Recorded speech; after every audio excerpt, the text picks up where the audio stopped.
Hello everyone, स्वागत है आप सबका आपके अपने चैनल फार्मेसी जोन में। दोस्तों, आज का हम लोग का ये जो वीडियो है ये खास तौर पे डिप्लोमा इन फार्मेसी के स्टूडेंट के लिए है जिनके अभी अभी रिजल्ट डिक्लेयर हुए हैं। जून 2022 में जो परीक्षा हुई थी उनके रिजल्ट्स आ चुके हैं। तो ये उन स्टूडेंट्स के लिए आज का ये वीडियो है जिनके उस रिजल्ट में किसी कारण से कुछ बैक आ गए हैं या वो अपने रिजल्ट से अपने नंबर से संतुष्ट नहीं हैं। तो आज 24 तारीख को 24 सितंबर 2022 को बीटी यूपी जो उत्तर प्रदेश प्राविधिक परिषद है उसने एक सर्कुलर जारी किया है। उस सर्कुलर में उन्होंने ये डेट एक दी है और प्रोसेस के बारे में बताया है कि किस तरीके से वो बच्चे जो कि अपने रिजल्ट से असंतुष्ट हैं, जो अपनी कॉपी को स्क्रूटनी कराना चाहते हैं या अपने जो कॉपी को रीवैल्यूएट कराना चाहते हैं, तो उनके लिए उन्होंने एक सर्कुलर जारी किया है। तो आइए आज हम लोग यही देखते हैं कि किस तरीके से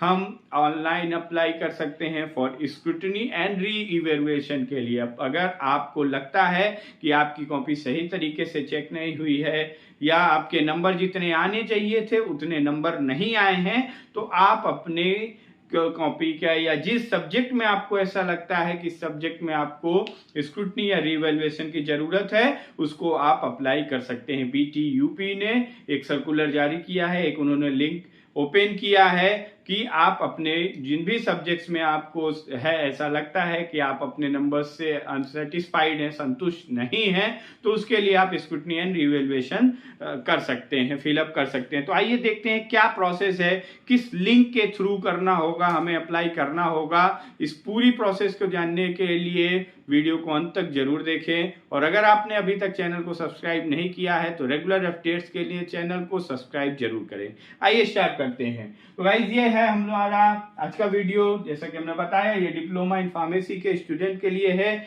जिनके ऑड सेमेस्टर एग्जाम्स या एनुअल एग्जाम या बैक पेपर या स्पेशल बैक पेपर जून 2022 में हुए थे।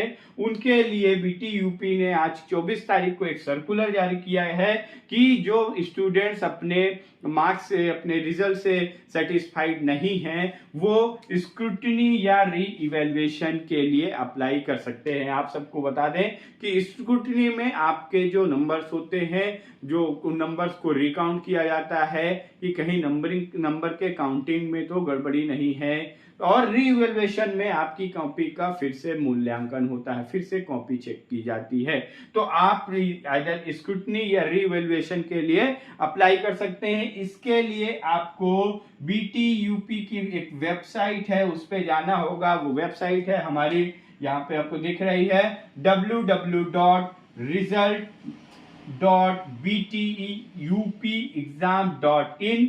इस वेबसाइट पे आपको जाना होगा। इस वेबसाइट को ओपन करने के बाद आपको एक लिंक मिलेगा, वो लिंक होगा अप्लाई फॉर स्क्रूटनी और री इवैल्यूएशन। आपको उस लिंक पे क्लिक करना होगा। उस लिंक को क्लिक करने के बाद आपका एनरोलमेंट नंबर या और आपको अपनी डेट ऑफ बर्थ फिल करनी होगी। एनरोलमेंट नंबर और डेट ऑफ बर्थ फिल करने के बाद आपका ये लिंक स्क्रूटनी या रीइवैल्यूएशन के लिए अप्लाई करने के लिए जो लिंक है ये लिंक ओपन हो जाएगा। तो इसके लिए लिंक को ओपन करने के लिए हमें वेबसाइट पे जाके एक बार फिर से वेबसाइट रिपीट कर देते हैं www.result.bteupexam.in। इस लिंक पे क्लिक करके आप स्क्रूटनी या रीइवैल्यूएशन के लिए अप्लाई कर सकते हैं और उसके लिए लिंक को ओपन करने के लिए आपको अपना enrolment number and date of birth डालनी होगी। उसके बाद जो ये पूरी प्रोसेस है स्क्रूटनी या रीइवैल्यूएशन के अप्लाई करने के लिए, वो हम 3 स्टेप में प्रोसेस कंप्लीट होगी हमारी। तो सबसे पहला जो स्टेप है, स्टेप 1, वो है आपका रजिस्ट्रेशन। आपको रजिस्ट्रेशन करना होगा कि आप स्क्रूटनी कराना चाहते हैं या इवैल्यूएशन कराना चाहते हैं। इन दोनों में से आप एक ही ऑप्शन सेलेक्ट कर सकते हैं कि आप एक सब्जेक्ट में आप दोनों के लिए अप्लाई नहीं कर सकते हैं। अगर आपको स्क्रूटनी के लिए अप्लाई करना होगा या रीइवैल्यूएशन के लिए अप्लाई करना होगा। तो यहाँ पे जब आप रजिस्ट्रेशन वाले कॉलम पे पहुंचेंगे, स्टेप 1 पे, ये अब लिंक को अप्लाई करने के बाद जब आपकी वेबसाइट ओपन हो जाएगी तो वहां पे आपको सबसे पहले रजिस्ट्रेशन करना होगा। रजिस्ट्रेशन में आपको सब सब्जेक्ट सेलेक्ट करने होंगे और उन सब्जेक्ट में आपको स्क्रूटनी कराना चाह रहे हैं आप या आप रीवैल्यूएशन के लिए अप्लाई करना चाह रहे हैं, उसको इस तरीके से आपको वहां पे एक चेक बॉक्स मिलेगा, उस चेक बॉक्स में टिक करना होगा और टिक करने के बाद आप कंफर्म करेंगे जिस भी सब्जेक्ट में जिन सब्जेक्ट में की आप स्क्रूटनी या रीवैल्यूएशन कराना चाहते हैं उस सब्जेक्ट को सिलेक्ट करेंगे और उसके आगे ऑप्शन होगा आपका कि आप स्क्रूटनी कराना चाहते हैं उस सब्जेक्ट में या रीवैल्यूएशन कराना चाहते हैं, उस ऑप्शन को सेलेक्ट करेंगे।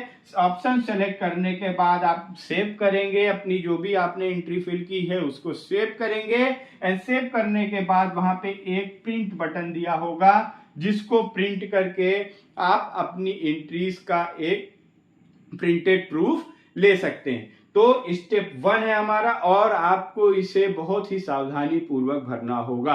आप सभी डिटेल्स को बहुत ही सावधानी पूर्वक भरेंगे। तो सबसे पहला रजिस्ट्रेशन में आपको सब्जेक्ट सिलेक्ट करना है, उस सब्जेक्ट में आप स्क्रूटनी कराना चाहते हैं या रीवैल्यूएशन कराना चाहते हैं, उस ऑप्शन को सिलेक्ट करके एंट्री को सेव करके फिर आप प्रिंट बटन को क्लिक करके प्रिंट बटन पे क्लिक करके अपनी एंट्रीज का एक प्रिंट ले सकते हैं।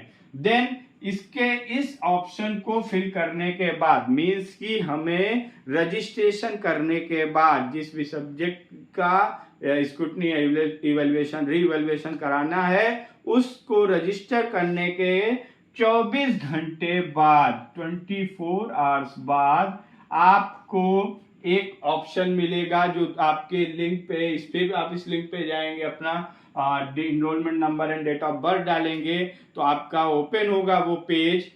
यानी ये जो एक है ये आपका लॉगिन बनाएगा। तो ये जो पेज ओपन होगा उस पेज पे 24 घंटे के बाद रजिस्ट्रेशन करने के 24 आवर्स बाद स्टेप 2 का ऑप्शन आएगा। स्टेप 2 का जो ऑप्शन है वो है स्टेप 2 पे फीस ऑनलाइन। आपको अब ऑनलाइन फीस सबमिट करनी होगी।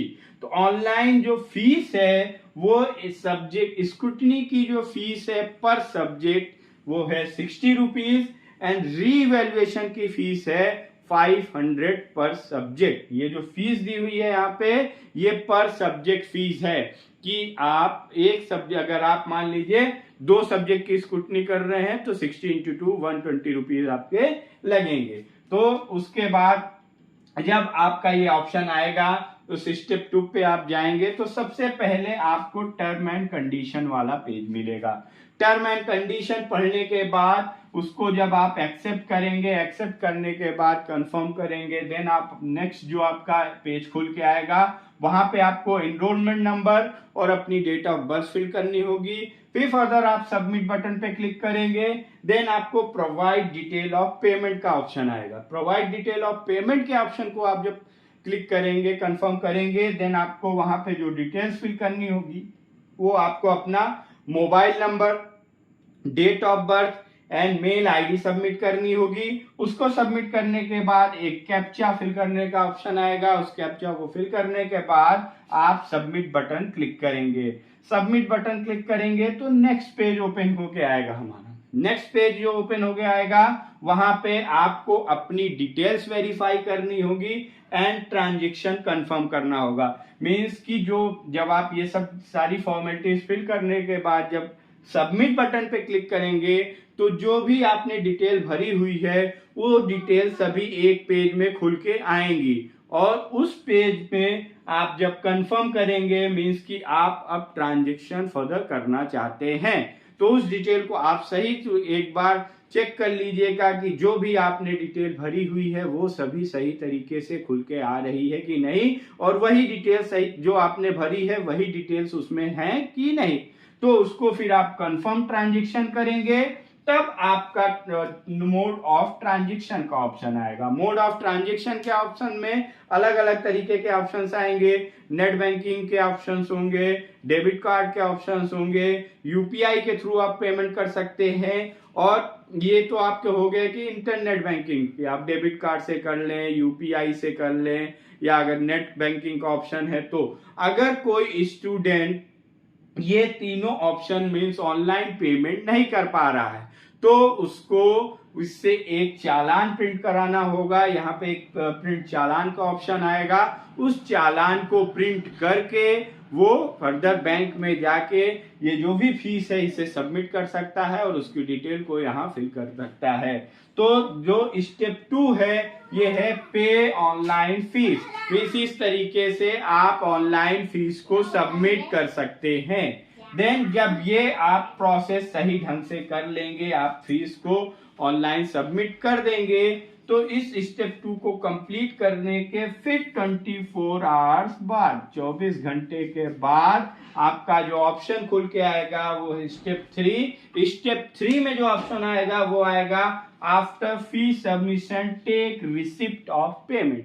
आपने जो पेमेंट की है उसका रिसिप्ट को प्रिंट करने के लिए स्टेप 2 यानी ऑनलाइन पेमेंट करने के 24 घंटे बाद ऑप्शन आएगा कि अब आप उस जो आपने फीस पेड की है उसकी आप ऑनलाइन रिसिप्ट जनरेट कर सकते हैं। देन आप स्टेप 3 पे जाके आप उस फी का जो आपने रिसिप्ट उसको प्रिंट कर लेंगे और उसको अपने पास रखेंगे। तो ये तीनों स्टेप्स कंप्लीट पूरी तरीके से सावधानी पूर्वक देख के जब आप उसको कंप्लीट कर लेंगे तभी आपका ये फॉर्म फिलअप माना जाएगा। यानी एक तरीके से कह सकते हैं कि इस पूरी प्रक्रिया को करने के लिए आपको 3 दिन लगेंगे। तो जल्द से जल्द आप लोग इसको अपना जो भी, अगर आपको लगता है कि आपकी कॉपी सही से नहीं चेक हुई है या सही ढंग से आप अपनी कॉपी के इवैल्यूएशन से सेटिस्फाइड नहीं हैं, देन आप इस प्रोसेस को करके स्क्रूटनी एंड इवैल्यूएशन के लिए अप्लाई कर सकते हैं। जो रजिस्ट्रेशन डेट है आपकी 26 तारीख से, यानी मंडे से 26/9/2022 से 2/10/2022 तक के लिए ये रजिस्ट्रेशन का स्क्रूटनी एंड रिवैल्यूएशन के लिए रजिस्ट्रेशन का जो फेज है ये ओपन किया गया है। तो आप 26 तारीख से 2 के बीच में जल्द से जल्द अपना स्क्रूटनी या रिवैल्यूएशन के लिए अप्लाई कर दें। और जो 2 तारीख को ये रजिस्ट्रेशन की लास्ट डेट है, 2 तारीख, जो यहाँ पे अगर कोई 2 तारीख को अप्लाई करता है तो वो अपनी फीस की जो रेसिप्ट है वो 4 तारीख को प्रिंट करा सकता है। ठीक। और अगर आपको इससे संबंधित यहाँ पे किसी भी तरीके की कोई समस्या आ रही है तो TUP ने एक हेल्पलाइन नंबर दिया है। वो हेल्पलाइन नंबर है 8127785481। ये एक बार फिर रिपीट कर दे रहे हैं, हेल्पलाइन नंबर 8127785481। इस नंबर पे कांटेक्ट करके आपकी अगर इस प्रोसेस से रिलेटेड कोई भी क्वेरी है तो आप उसको पूछ सकते हैं। तो गाइज ये है आपका कि किस तरीके से आप स्क्रूटनी एंड इवैल्यूएशन के लिए अप्लाई कर सकते हैं। आई होप कि आपको ये प्रोसेस समझ में आई होगी। इस प्रोसेस के सर्कुलर के PDF को आप डिस्क्रिप्शन बॉक्स में दिए गए लिंक से डाउनलोड कर सकते हैं। Thank you very